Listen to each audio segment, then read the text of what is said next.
thanks for coming. First, thanks Busy's for drawing everybody in here. I think when y'all heard Busy's, the attendance numbers went way up. I know they did with our players. So thanks for coming out for a local media day. It's really important to our kids to get to see y'all's faces. Guys are going to be with us. If you haven't got a moon ball yet, make sure you get one before you leave. It's kind of our side-by-side talk this year, combined with you'll see a lot of NASA-themed things this year. We're talking about on the mission that we're on, and I've been using a lot of that. So thanks for coming out. I'm not usually an opening statement guy, but I think today warrants that a little bit. I go back to 2012, first of all. I was coaching in Cincinnati.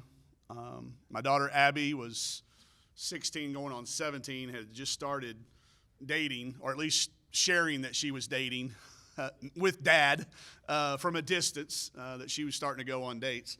So mind you, I'm sitting here in Cincinnati, Ohio, an hour ahead of everything that she was doing in her world at that time, an hour time zone away. So I had kind of a standing deal of, if you're going on a date, text me when you get home, at midnight.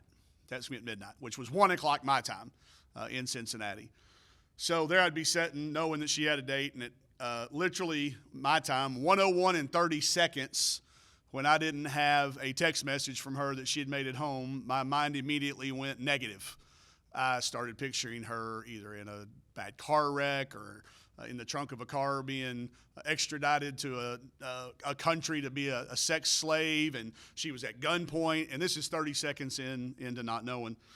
Usually about 2 or 3 minutes later, I'd get a text saying, "Hey, Dad, sorry I was late. I was driving a drunk friend home." So it completely changed my perspective, that little paradigm shift. So I think it's fitting for today to know that that's kind of the way we all are. We're human. That's the way our minds work. When we have lack of information, we tend to go negative. That kind of came up on our team last Friday. When Jersey announced that she'd be leaving the team, we spent the weekend with a lot of negativism because of lack of information. I'm not sure I'm going to give you a whole lot more information, but I know that that's everybody's dying question. I didn't want anybody to have to be the first person to ask about it, so I'm letting y'all off the hook. I'll talk about it. I'll take any questions I can. And I get that's where our minds go. And with the way that, first of all, most everything in our profession is private anyway. And y'all get to see about 1% of what goes on. Everything that we do, a lot of what we do is in private, and it stays private.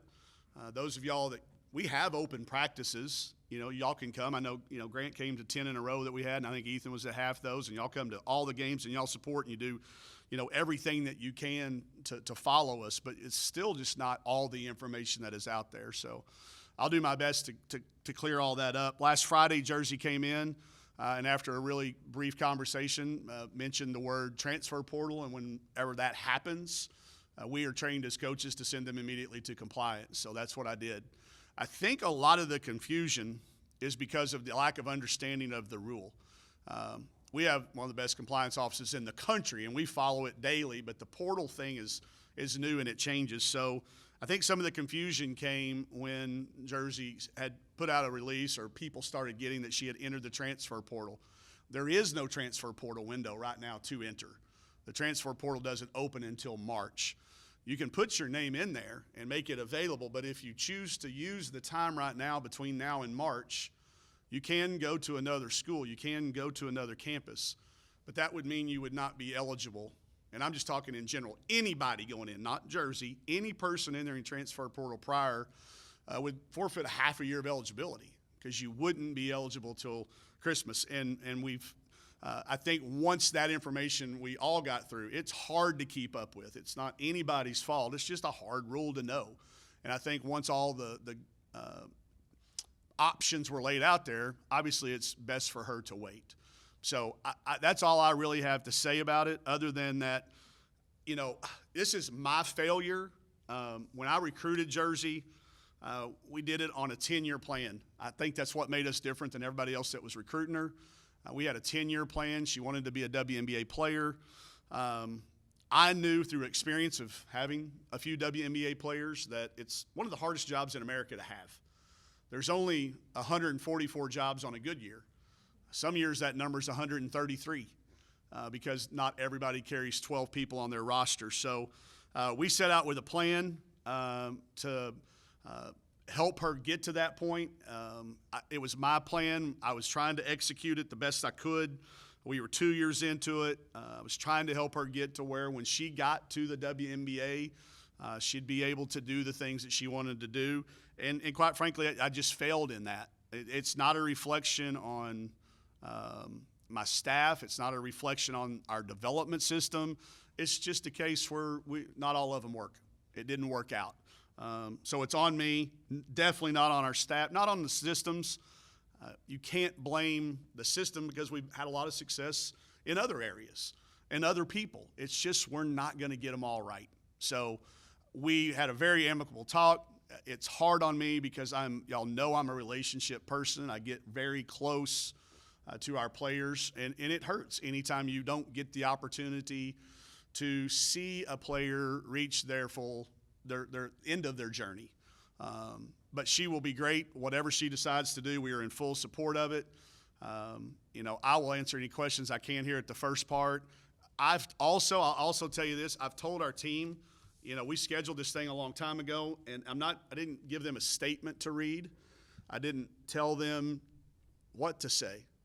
I don't think it's fair or that we should, as a coach, do that to them. So I would just ask you to be mindful those kids are kids out there. If you're going to ask them questions about it, just be mindful. I'm the adult in here and they're the kids. They're still growing kids. But I have not given them a statement to read. I've let them and told them to be prepared to talk about it if they want to. Some of them don't know. I mean, quite frankly, some of our freshmen and newcomers don't really know anything. But our other kids have a voice, and I've encouraged them to use it. So, like I said, I'm really hopeful that we can take questions in here. I'll take whatever you want, and then at some point pivot to what we were all showing up for, not just the busies, and talk about the season we have upcoming and all the things that we're excited about. So, yeah.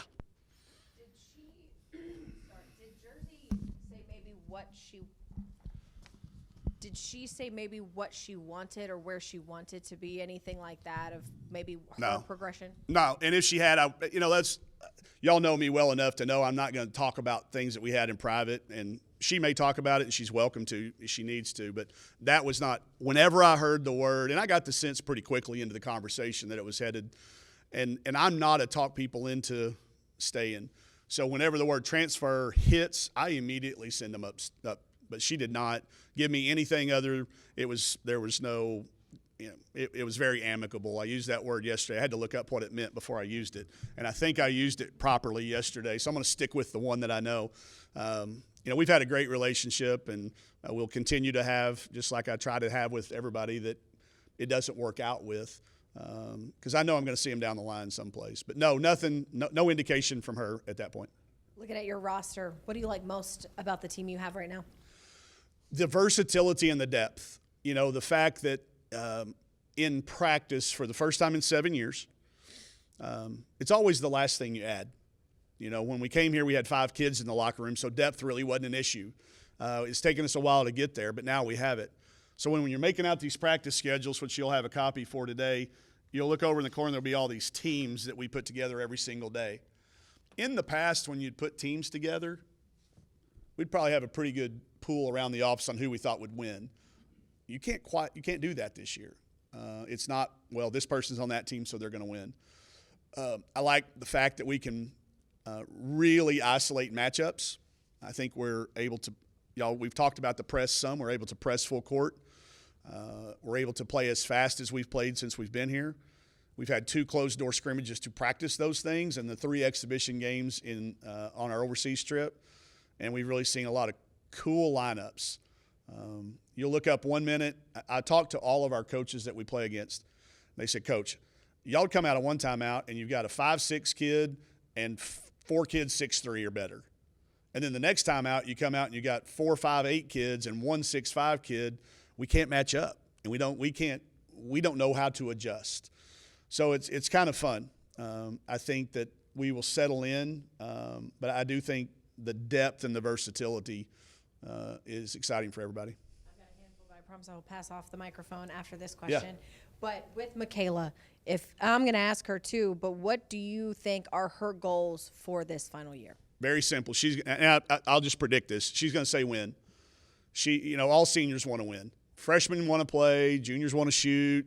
Or, junior. It just get that seniors want to win. And she said it. That's why she came back. She's already the winningest player in the SEC. We've confirmed that, hadn't we? I was messing around with it one day, and there's not a player currently on an SEC roster with more SEC wins. You would win a bar bet if you know that, because there's a lot of great players in our league. But as far as sheer SEC wins, she wants to win. And you can tell. She's really taken on a vocal, which is not really her style. She's come to me at times. So I think she certainly wants to win. And for us, how do you define a win? It's NCAA tournament. She's been in them. She knows the difference. Not everybody does. She knows the difference, and she felt the sting like we all did last year of not making it 4 years in a row. She wanted to be the first to do that. When you know Michaela, you see her high school track record, you see her summer league record. That's what she's all about. So I think that's what's driving her. Coach, losing Jersey so late, how does that, there are a lot of changes that have to happen, or is it kind of, okay, we've lost a piece, let's kind of keep going with what we've been doing all off season? It feels late to everybody that doesn't have the calendar we do. I've had a lot of people ask me that question. It's not late. It's actually early. It's the best time for it to happen. We haven't played a game yet. We were using from April of last year. When we got back from the NIT tournament, they got a couple weeks off. I met with every single player on our roster to find out what their intentions were. We had a couple that did leave. But the group that was here was very committed to being here. So as a result, we didn't go to the transfer portal. We had the team on our roster. We had confidence in our freshmen. We've sold ourselves as a place that does develop. So it would have been counter to our evidence if we had gone heavy into the portal.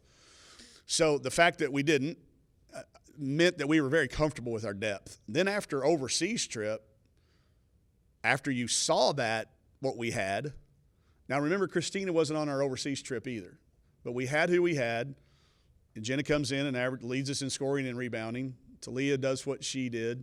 Keats did what she did. And again, what most people forget about was Sasha was back. So, you're talking about everybody wants to focus on what we lost and not focus on what we got. And so I think after those 3 games over there, then you come back here and we start our off season and Christina shows up and everybody's like, wow. So our depth got even deeper. Then you go into these 10-day, we had 30 days to practice. The way the calendar works, you have 30 days. We had 25 of those up until last Friday. So it's kind of late in the calendar, but we were still in that stage. So we hadn't decided anything yet.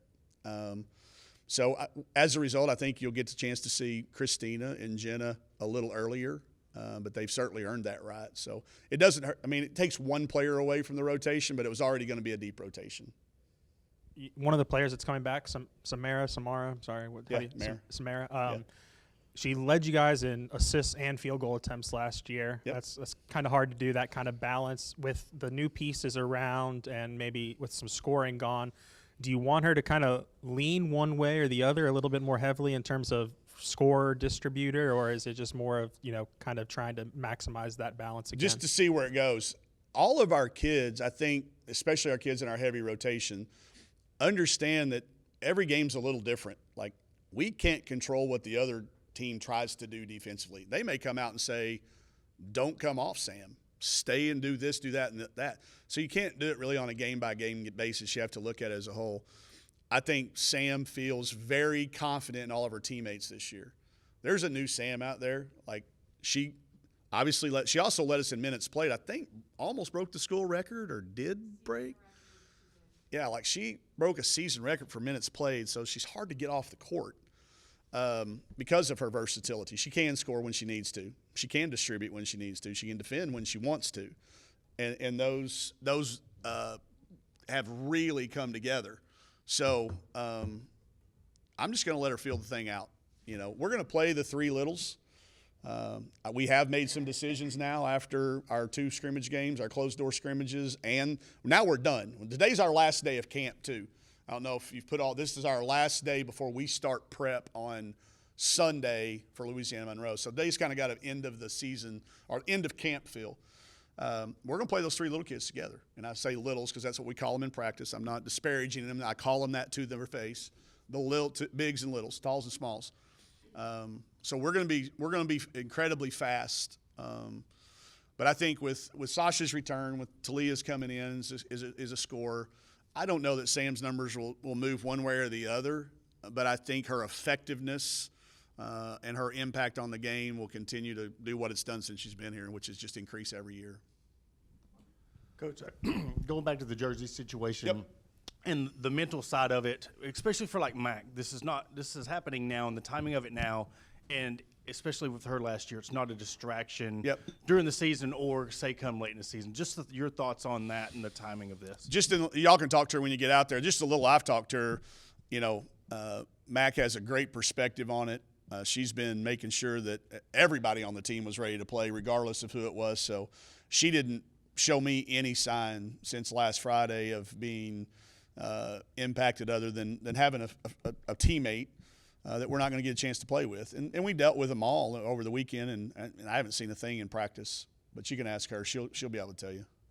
And last thing for me, when a few weeks back when we were talking to Mac and Sam and we said the word depth, you could just see the relief come off their shoulders and knowing that not only we talked about, playing 35, 40 minutes a game, but you don't have to come in and practice as hard because you have a lot of people around you. Yeah, you're not on team 1, 2, 3, 4, 5. You're on team 2 and 4 or whatever.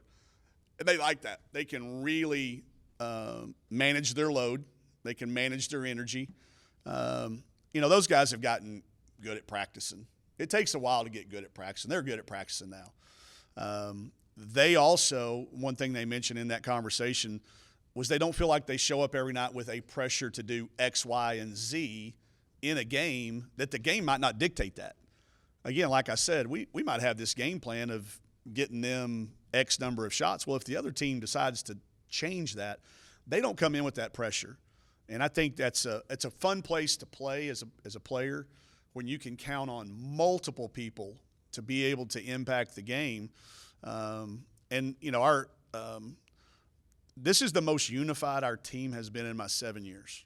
It is not even close. And from whatever reason, I don't know if it's the foreign trip, I don't know if it's what we've been through, circumstances, what we went through last year, the close losses, but it's no doubt our most unified, bought in. I mean, even these little silly things I do with these moon balls, and y'all see a NASA jacket out there. Sometimes that's a little corny-ish, but, man, this group's in it. Like, Sam's in it. Like, she's coming up with ideas, and I'm like, wow, I'm a little surprised. But she's got great thoughts on it, and y'all will hear a lot of NASA references. We're learning all kinds of things. Yeah, moving on to just talking a little bit about ULM. They have Coach Bilderbeck, who there's no shortage of connections there with. Carly played for her at Jones College, and then their roster has a lot of people y'all played before. Just what do you think about them and her? Well, anybody that's looking at what they did last year, you're doing it wrong because it's a different team, it's a different coach, it's everything. And we go back to Alexis Tolfree too. Tolfree played for her, and that's the school where Pauline came from. So lots of connections to Coach. She obviously was hired for a reason because she's a builder, and she went in and guys, she's got 3 starters from the SEC on that roster.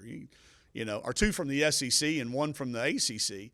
So this roster, when we were putting the scout together, it's kind of funny because they're all in different uniforms. Why you got a clip of a kid from Clemson? We played against her. We played against Jayla Johnson. We played against Sanaya Wells. We've played all these kids. So it's got our kids' full attention. I can promise you this, it's not the team that we scheduled to open the season with. When we scheduled it a year and a half ago, I think they didn't win very many games last year. This team may be picked low, but they won't finish low. I don't know. They've got a 6'5" post player too who's waiting waiver. That's an incredible player. They're not sure whether she'll be eligible or not eligible, but whether the waiver will be granted in time for the game. But if she rolls out there and is in uniform, you're talking about 9 kids. They look like Coach Muss's team. We're all in this room. We all saw what that – there's a bunch of people that have played at a real high level for a bunch of teams and scored and played. And you saw what this place looked like last weekend. So it's an easy talk about our kids. And we've tried not to let them get ahead, but they're already talking about it. So it's going to be a team that when, again, they roll out there, it's going to have an SEC look. And now they're going to be new. It's going to be their first game with her. But I can assure you they'll play hard, and they'll be SEC caliber athletes on the floor. And then you talked about, you got Alexis Tolfrey from there, Carly Keats. That means I'm sure you and her have to have some sort of relationship just through that whole process. Sure. Just what does that look like?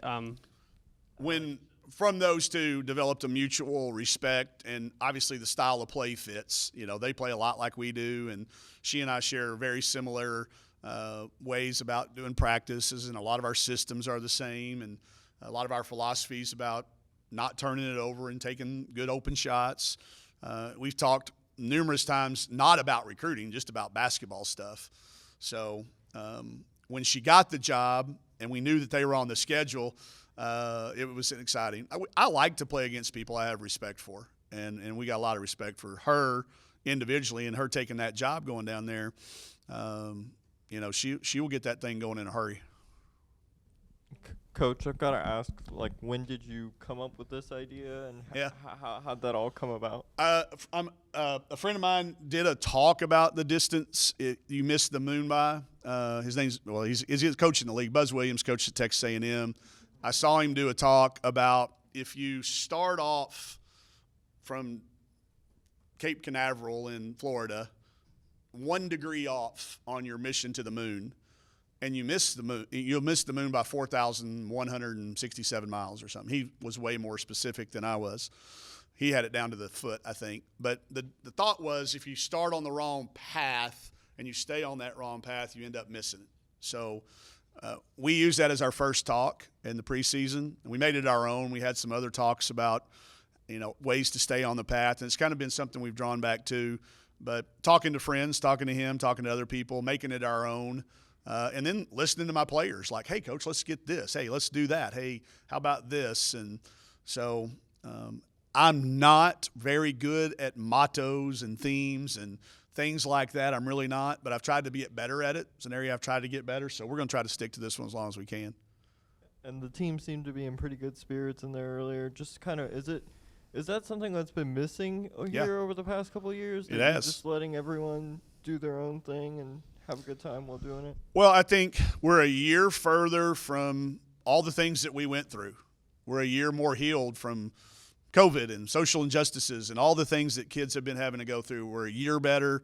Yeah, we have been missing it. We miss Sasha's smile and energy and, her in practice. We miss that every day.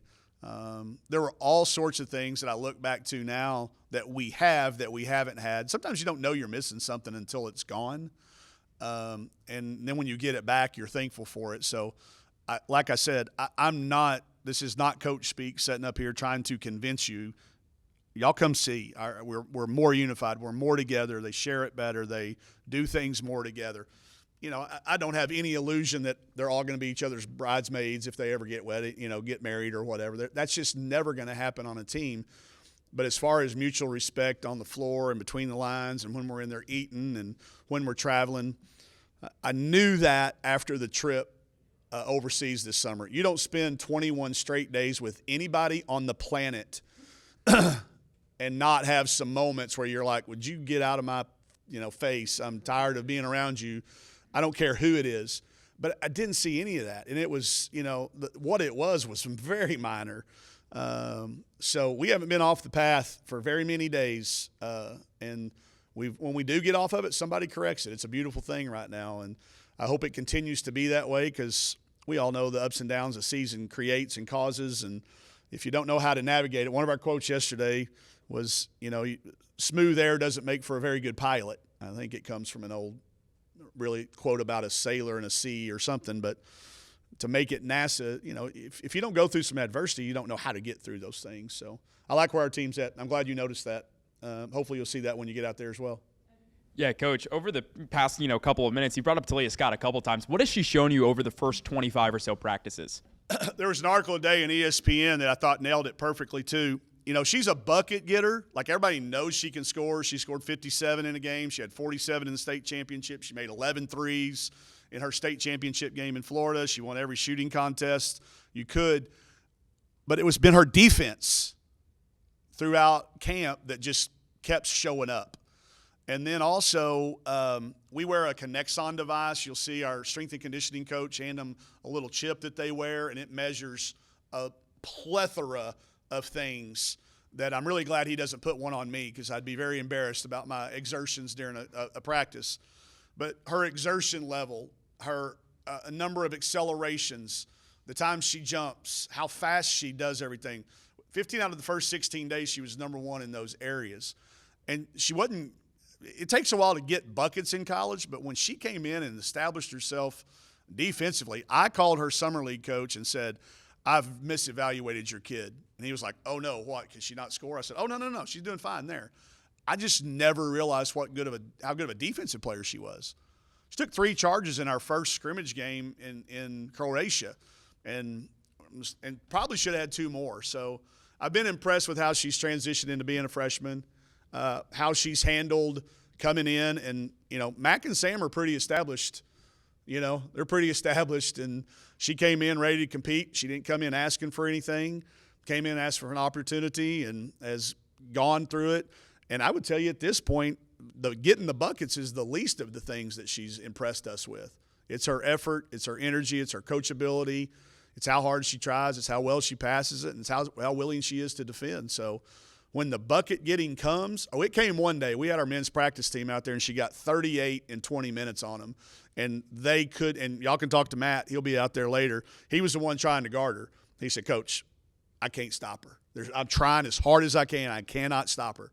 So she's been a lot of fun. There's a lot of expectations on her. There'll be a lot of moments where she'll grow this year, but she's learned to be very thankful for Mac and Sam being here to help her through it. And I've told both of those kids, especially Mac, part of her legacy, is cemented as it already is going to be how good she leaves this place. Does she leave Talia kind of ready for the next 2 years, being running beside Sam, and then ready to take over when they're both gone? It's perfect that you bring that up, because that was actually my next question. How Okay. has Talia been kind of, developing a relationship, and how have you seen her really taking after Mac and Sam? Well, there's ways I don't want her to, first and foremost. So she's learned the difference, but no, I'm just kidding. It's been a process, because you come in and you compete first. And I brought all 3 of those kids in. Ironically, I had them sitting right up here, and I kind of stood down in front of them. And we just talked about it. Y'all talked to Mac and those guys, Sam, about it. But like I said, for the first, all the time we've talked about, the trip, the 30 days, the 10 days, y'all have been kind of competing against each other. There's no doubt about it. I'm not going to sit up here and try to tell you weren't, because you were. But y'all have earned the trust of your teammates and your coaches that we can play you together. And you kind of saw them all kind of look at each other and go, like that. Like now you can play for each other. And it showed up in our very first practice against our guys. When they got past that, it was like this, I don't know, I guess a sense of relief that, okay, he is going to play us together. He trusts us. And you just saw another level of all 3 of them. So I don't know if I answered your question, but hopefully kind of, that I think it's been a process. It's been gradual, but I think it's the way it has to be for it to work. You're welcome. You mentioned that you had 2 secret scrimmages. Share some secrets of what you got out of it. They call them super secret because we can't talk about them ahead of time. I prefer super secret scrimmages since we've had the exhibition games already overseas this year, because what you do is you call that coach and you say, we need to work on X, Y, and Z. Would you do this for us? And they say, yeah. And I say, in return, what do you need from us? So we're able to get usable film of them doing what we want to do. He wanted us to press, so we were able to press. When we played Tulsa, they didn't really want us to press, so we didn't press. But we did other things. I've learned that it's not just hope that we have depth, it's actual. I've learned that we can cause people a lot of problems offensively. We scored 37 points in one quarter. Only gave up 24 with that team. We'll have to get better defensively, but our offense can be explosive at times. But then there were other times our defense, we put a defensive line up and we were able to stop them. So that the depth is real, I would tell you, first and foremost. And the other thing is we have more makers this year than we had last year. and in the last couple years. Not shooters. Got about the same number of shooters, but we have more makers. All of our drills that we do from year to year to year, and we track the records of, our total number of makes are astronomically higher. So I think we've got more people that can make a shot. The last scrimmage we did against Tulsa in the first quarter, we had 7 different players make a 3. We went 8 for 10, and we had 7 different players make one. So it's spread out. It's not as isolated. I think we can be explosive. The depth is real. And I did learn, through those 2 things that we can handle adversity a little bit already.